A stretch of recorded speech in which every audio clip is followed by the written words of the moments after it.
네, 현장을 직접 취재한 기자와 함께 자세한 이야기 나눠보도록 하겠습니다. 차정승 기자, 보도가 된 후에 학교 분위기는 어땠나요?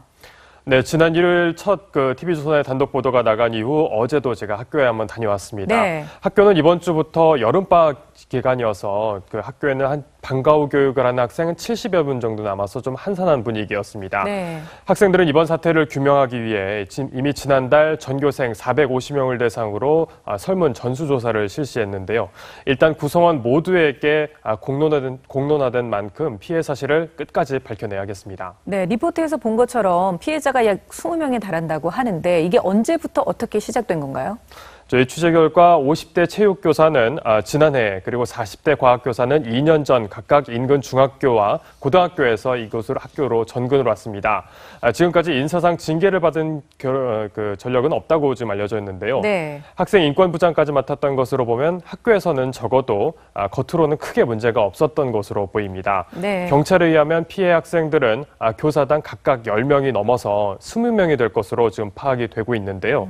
교무실에서 또는 수업 중에 팔다리를 만지고 또 안마를 해달라고 하면서 네. 자신의 엉덩이를 만지겠다는 등 피해가 속출하고 있습니다. 경찰 수사에 따라서 피해자가 더 늘어날 가능성도 배제하기 어려운 상황입니다. 근데 좀 이해가 안 가는 게 학교에는 여교사들도 분명히 존재를 하고요. 또 상담 교사들도 분명히 있었을 텐데 그 어느 누구도 도와줄 수 있는 상황이 아니었을까요? 네, 그렇습니다. 이제 바로 그 점이 앞으로 경찰 수사에 초점이 맞춰질 부분입니다. 학생들이 피해를 호소하고 그게 학교 어느 선까지 좀 보고가 됐고 네. 또 일부 묵살한 부분이 있는지 또는 대수롭게 생각하지 않고 넘어간 부분이 있는지에 대해 명확히 밝히는 일이 중요한 것 같습니다. 경찰의 수사 과정 외에도 네. 교육청에서도 성추행 혐의 교사들의 다른 이전 근무지에 대한 전력까지도 지금 함께 조사가 진행 중입니다. 네, 얼마 전 저희가 또 전해드렸던 전북 부안의 경우도 그렇고 또 이번에 경기도의 여고에서도 그렇고 이제 구속영장이 신청이 됐습니다. 네, 앞으로 어떻게 진행이 될까요? 사실 성추행 혐의만으로도 이게 경찰의 구속 수사는 사실 흔한 일은 아닙니다. 네. 근데 이번 사태가 피해를 당한 학생이 수십 명에 이르기 때문에 이번에 구속영장을 신청한 건데요.